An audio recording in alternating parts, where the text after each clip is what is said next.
Alaska में विमान दुर्घटनाग्रस्त होने के बाद 6 तेल कर्मचारियों को एक कुशल शिकारी द्वारा जीवित रहने के लिए ले जाया जाता है, लेकिन निर्दयी भेड़ियों का एक झुंड उनके हर कदम पर उनका पीछा करता है। अलास्का में तेल कर्मचारियों की एक टीम घर लौटने के लिए विमान में सवार होती है। हालांकि वे एक तूफान को पार करते हैं और विमान दुर्घटनाग्रस्त हो जाता है। जंगल में केवल 7 कर्मचारी जीवित रहते हैं और जॉन ओटवे, जो एक शिकारी है जो श्रमिकों की रक्षा के लिए भेड़ियों को मारता है, समूह का नेतृत्व करता है। कुछ ही समय बाद उन्हें पता चलता है कि वे भेड़ियों के एक झुंड से घिरे हुए हैं और ओटवे सलाह देता है कि उन्हें जंगल में सुरक्षा की तलाश करनी चाहिए। लेकिन जब वे भारी बर्फ में चलते हैं तो उनका पीछा किया जाता है और मांसाहारी स्तनधारियों द्वारा हमला किया जाता है। यह फिल्म अलास्का में तेल कर्मचारियों के एक समूह के बारे में है जो सभी घर लौटने के लिए उड़ान भर रहे हैं। उड़ान के दौरान वे कुछ खराब अशांति से गुजरते हैं और फिर विमान दुर्घटनाग्रस्त हो जाता है। जॉन ओटवे, लियाम नीसन सहित कुछ जीवित बचे हैं और वे कठोर ठंडी परिस्थितियों से बचने की कोशिश करने के लिए एक साथ आते हैं। लेकिन उन्हें जल्द ही पता चलता है कि टिम्बर वुल्फ का एक झुंड उनका पीछा कर रहा है। वे या तो विमान दुर्घटना स्थल पर रुक सकते हैं और हमला होने का जोखिम उठा सकते हैं, या खुद को बचाने के लिए दूर किसी पेड़ की ओर जा सकते हैं। लेकिन चीजें उनके द्वारा नियोजित तरीके से काम नहीं करती हैं और धीरे धीरे लेकिन निश्चित रूप से भेड़िए उन्हें एक एक करके मारने की कोशिश करते हैं। अलास्का के तेलड्रिलरों का एक दल अपने विमान के दुर्घटनाग्रस्त होने के बाद खुद को जंगल में पाता है। जैसे ही दल विमान के मलबे के चारों ओर एक शिविर बनाने की कोशिश करता है, उन्हें पता चलता है कि उन पर नजर रखी जा रही है। विमान भेड़ियों के झुंड के पास दुर्घटनाग्रस्त हो गया है, जिससे ये जीव बचे हुए लोगों पर आक्रामक रूप से हमला करते हैं।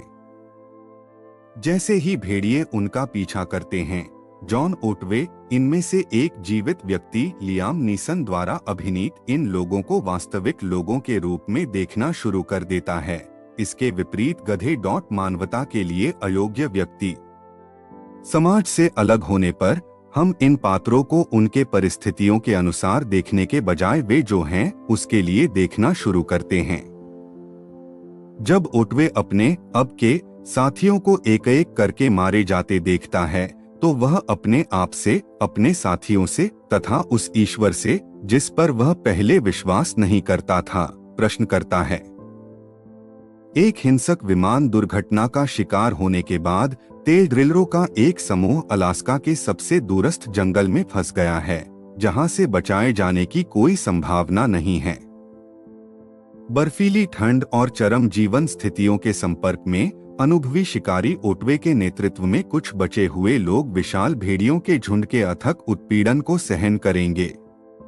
अलास्का की एक तेल रिफाइनरी में 5 सप्ताह की कठिन शिफ्ट के बाद शार्पशूटर जॉन ओटवे के नेतृत्व में कर्मचारी बहुत जरूरी छुट्टी के लिए घर लौट रहे हैं।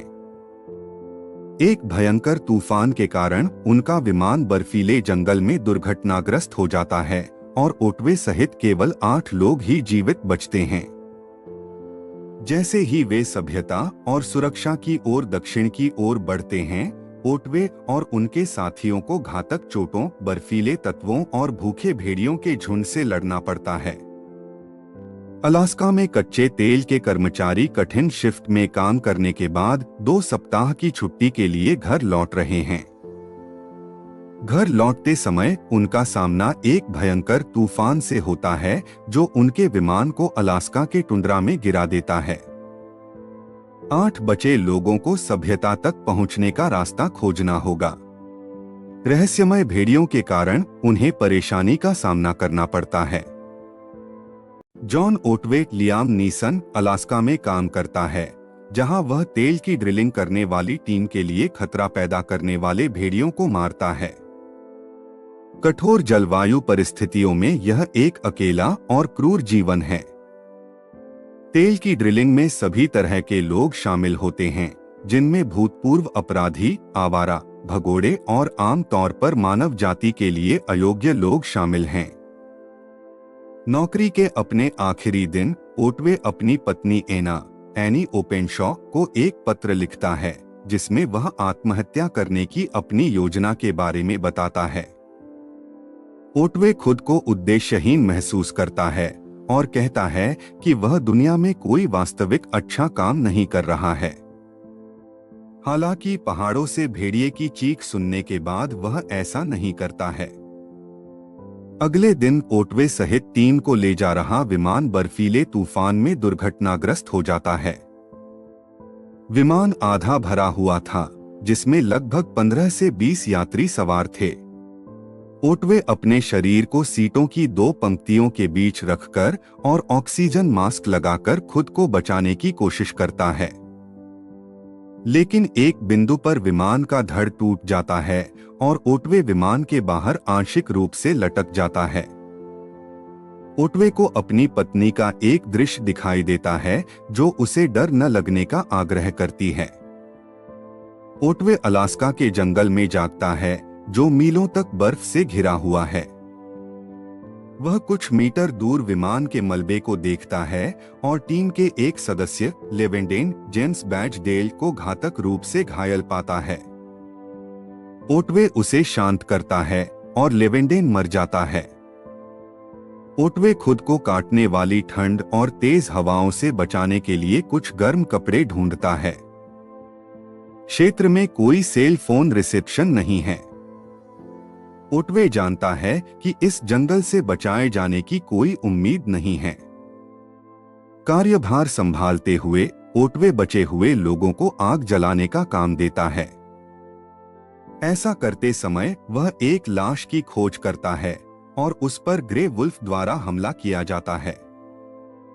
ओटवे को बचाने के बाद समूह को लगता है कि वे भेड़ियों के क्षेत्र में हैं। एक भेड़िया पैक क्षेत्र 300 मील तक फैला हुआ है और वे अपनी मांद की क्रूरता से रक्षा करेंगे। भेड़िए नरभक्षी होते हैं और इसलिए ओटवे बचे हुए लोगों से मृतकों को दफनाने के लिए कहता है, ताकि भेड़िए बदबू से आकर्षित न हो। लेकिन जल्द ही भेड़ियों का एक झुंड बचे हुए लोगों को अपनी उपस्थिति की घोषणा करता है। वे शिकारियों पर नजर रखने के लिए बारी बारी से काम करने का फैसला करते हैं। बाद में हर्नांडेज बेनब्रे को 2 भेड़ियों द्वारा मार दिया जाता है और समूह को सुबह उसका शव मिलता है। ओटवे सुझाव देते हैं कि वे दुर्घटना स्थल को छोड़ दें, लेकिन डियाज फ्रैंक ग्रिलो उनके नेतृत्व पर सवाल उठाते हैं। ओटवे कहते हैं कि दुर्घटना स्थल सभी तरफ से खुला है और उन्हें एक ऐसे स्थान पर जाने की जरूरत है जहां वे भेड़ियों के हमलों से खुद को बेहतर तरीके से बचा सकें। अपने मृतक सहकर्मियों के बटुए की तलाश करते हुए उन्हें उनके परिवारों को वापस करने के इरादे से डियाज को एक आपातकालीन कलाई घड़ी मिलती है, जिसमें एक रेडियो बीकन होता है। ओटवे को वह आत्महत्या पत्र मिलता है जो उसने अपनी पत्नी को लिखा था। फिर समूह साइट छोड़ देता है। बर्फ में चलते समय बर्फीला तूफान अभी भी तेज है और परिणामस्वरूप खुले जमे हुए मैदानों में भी बहुत कम दृश्यता है। फ्लेनरी, जो एंडरसन, जो पहले से ही पैर में घायल था और समूह के बाकी लोगों से पीछे रह गया था, भेड़ियों द्वारा गिर जाता है और मारा जाता है। समूह के सदस्यों में से एक भेड़ियों के झुंड को आते हुए देखता है और बचे हुए लोग पेड़ों की ओर भागते हैं, अपने हमलावरों को भगाने के प्रयास में आग जलाते हैं। समूह अस्थायी हथियार बनाने के बारे में सोचता है और डियाज ओटवे को चाकू से धमकाता है, लेकिन उसे निहत्था कर दिया जाता है। फिर वे पैक लीडर अल्फा द्वारा उन्हें परखने के लिए भेजे गए एक ओमेगा भेड़िए को मारते हैं और खाते हैं।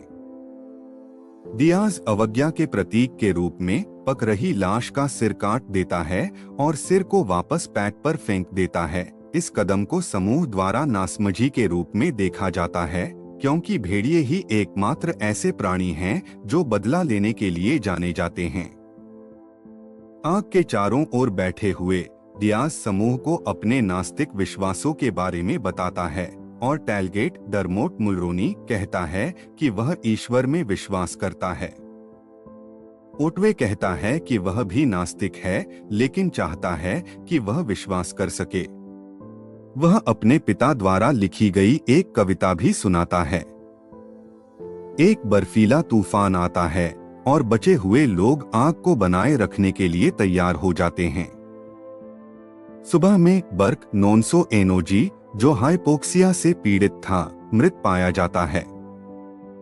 बचे हुए लोग शिविर छोड़ देते हैं और एक खड़ी घाटी के किनारे की यात्रा करते हैं। हेंड्रिक एक लाइन को पार करता है और डियाज और ओटवे घाटी को पार करते हैं। हालांकि टैलगेट को ऊंचाई से डर लगता है और वह अपना चश्मा खो देता है। उसके घायल हाथ से फिर से खून बहने लगता है और उसका पैर रस्सी में फंस जाता है जो टूट जाती है। वह जमीन पर गिर जाता है और भेड़िए उसे घसीट कर ले जाते हैं। डियाज टैलगेट को बचाने का प्रयास करता है, लेकिन असफल हो जाता है और उसके घुटने में चोट लग जाती है। बचे हुए 3 लोग आगे बढ़ते हैं और एक नदी पर पहुंचते हैं। वहां डियाज समझाता है कि वह एक अर्थहीन जीवन में घर लौटने के बजाय वहां मरना पसंद करेगा। वह मदद के प्रस्तावों को अस्वीकार कर देता है और ओटवे से पूछता है कि क्या मृत्यु उसे आराम देगी। वे अलग हो जाते हैं और ओटवे और हेंड्रिक साथ साथ चलते रहते हैं। अकेले रह जाने पर डियाज भेड़ियों को आते हुए सुनता है। नदी के किनारे आगे बढ़ने पर ओटवे और हेंड्रिक पर एक बार फिर भेड़ियों ने हमला कर दिया। भागने की कोशिश में हेंड्रिक नदी में गिर जाता है और सतह के नीचे फंस जाता है। ओटवे उसे बचाने की कोशिश करता है, लेकिन असफल रहता है और हेंड्रिक डूब जाता है। ठंड और नमी से भीगा हुआ ओटवे अकेले ही आगे बढ़ता रहता है। थका हुआ और अपनी बुद्धि के अंत में वह चलना बंद कर देता है और दूसरों के एकत्रित किए गए पर्स को देखना शुरू कर देता है, उनकी और उनके प्रियजनों की तस्वीरें देखता है और उन्हें सावधानी से एक छोटे से ढेर में रखता है। पेड़ों में एक शोर उसका ध्यान भेड़ियों की ओर खींचता है जो पेड़ की रेखा से दिखाई देने लगते हैं और उसे एहसास होता है कि वह भेड़ियों की मांद में ठोकर खा गया है। झुंड से घिरा हुआ वह अपने बटुए में अपनी पत्नी की तस्वीर देखता है और उसकी यादों में खो जाता है। यह पता चलता है कि वह एक अस्पताल के बिस्तर पर एक लाइलाज बीमारी से मर रही है। जैसे ही अल्फा भेड़िया उसके पास आता है, वह आपातकालीन कलाई घड़ी पहनता है और अपने हाथ पर टेप से बंधे मिनी व्हिस्की की बोतलों के कांच के टुकड़ों और चाकू से खुद को लैस करता है। अपने पिता की कविता को एक बार फिर से सुनाने के बाद वह अल्फा भेड़िए पर झपटता है। स्क्रीन काली हो जाती है और अंत अस्पष्ट रह जाता है।